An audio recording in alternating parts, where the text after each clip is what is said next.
Nev, Toby, thanks for coming along today, guys. If you could just give us, Toby, a little bit of an insight into your journey so far. Yeah, so I'm originally from Western Australia, a place called Fitzroy Crossing, which is about 3 hours inland from Broome, so right at the top of, like in the Kimberley region. Youngest of 7 children, so quite a big family. But so lived there for the first 7 years of my life and then moved down to the Mornings Peninsula where my mum's side of family is from. And then started to build my primary school there and finished my high schooling at Melbourne Grammar in the boarding school. So when I started boarding school in year 7, my parents moved back to WA, or more so my mum. My dad was already there. Moved back to WA and that's basically my Can you tell us a little bit about your early days, where you grew up? Yep. Yeah, my family are originally from inland of Western Australia, about 3 hours, a little town called Kellerberrin.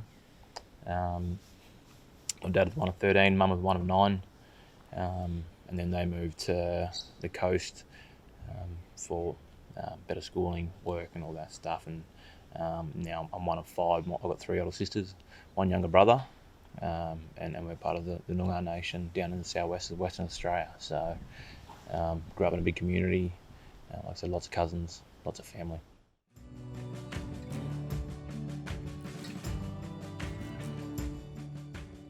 Yeah, so probably started to realise that footy was an option about 16, 17 years old.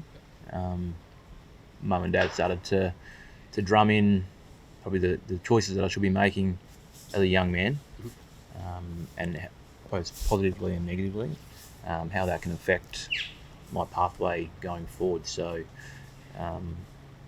we were living in Bunbury at the time and I had to drive to Perth.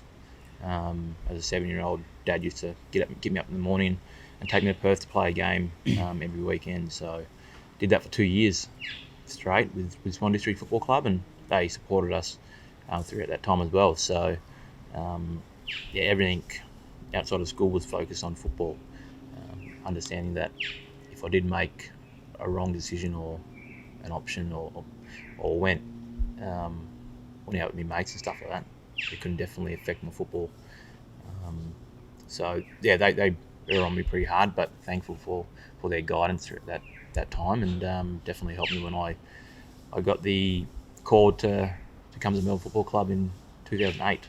So into that year, and obviously everything's still up in the air, and Melbourne gave me the call, moved across, pretty excited, as everyone is when they first get drafted, but once you get to Melbourne you realise sort of how isolated you are as a player that's leaving home. Like I said before, I grew up in a house where I always had family members from sun up to sundown. Used to jump in my bike or jump in the car and go see cousins, or always had cousins come pick me up to go do stuff. So be able to have no one was tough. So what helped me the most at the time was having Jamie Mendl get drafted with me, live with me for the first few years, and I was probably there for him as well. So we sort of leaned on each other, supported each other, and that was sort of outside the football club.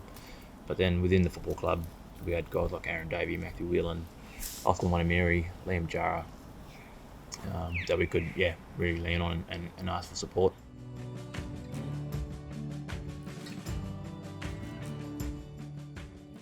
Yeah, it's been a few things. Probably the biggest thing that helped me early on was meeting my wife Samantha. Through her, got connected with the local community, and met a lot of people that I probably wouldn't have met. So to have that sort of community connection and understanding of the traditional owners and who are the elders and how it all works in a different part of Australia was big for me. Growing up in the community, knowing who my elders were and sort of not sort of stepping on people's toes is always a big one for me, and showing respect to those in the community. So that was probably a big one for me early on, but then also focusing on sort of life outside of football.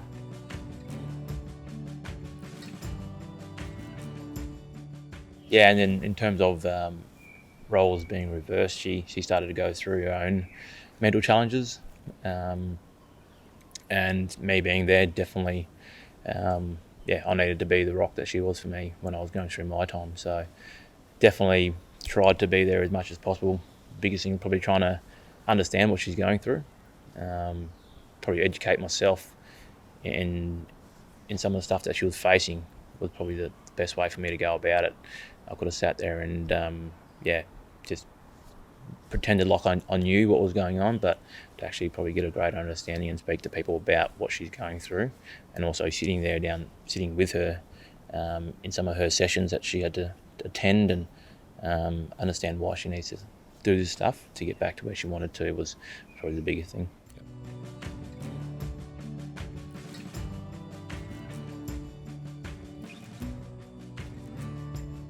Outside of football, football's probably portrayed as being like, a hard, tough sport. Like, they're all blokes, just don't really talk about their feelings. But I mean, throughout when I first got to the club, I probably didn't start off playing my best football, and I just always said, blokes like Neville there always spoken to me, and he's been there since the very start. Before I even came to the club, he was just kind of like mentor in a way, because I came through the Next Generation Academy, and I've spoken to Nev a fair bit coming into the club, and I just know from now on, or whenever I'm down, I've always got people to speak to. And like you asked before, if there's any other players that I can speak to, there's a lot of blokes that I can speak to. I feel as if I'm quite close to a lot of people.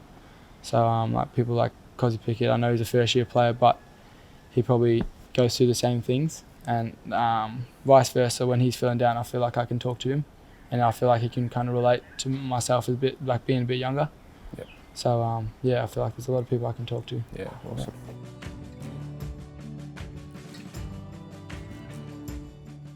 Going to be probably different answers from the both of us.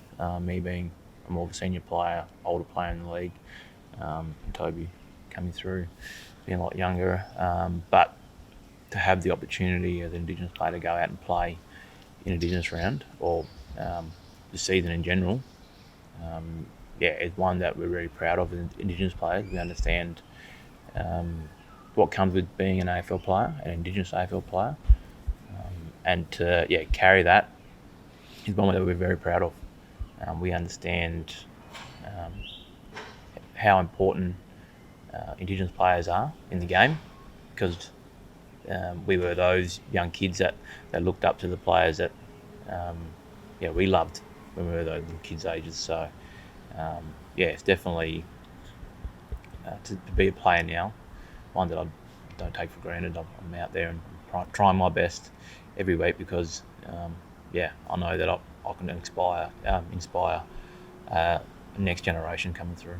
Pretty proud, I guess, representing my family as well. Proud to be playing AFL, and like Nev said, just being, looking up to all those players growing up, and then now you're kind of on that same stage is a bit surreal, but also very proud, and especially getting more so this year, getting to wear the jumper designed by Neville. Was such a massive role model, not only to myself and the other Indigenous players, but the whole club and the whole Indigenous community. Getting to wear that was unreal. I know it made me feel proud to be Indigenous and wear that jumper, and just proud of him for designing such an amazing jumper.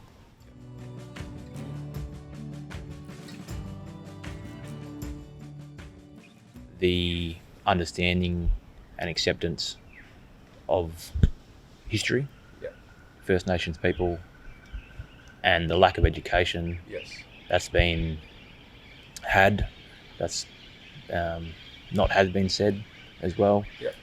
So people are out there wanting to get a greater understanding of sort of what land they're living on, the traditional owners, our own history as Australia, the real history, the truth, and to really invest into the Indigenous communities that they're living in, and to show that they care, show that they want to learn new stuff, they want to connect, is probably the biggest thing. And that's within our footy club has been a massive shift since I've been at the footy club, and people are not just leaving up to the Indigenous players anymore. They the club wants to take responsibility and lead from the front.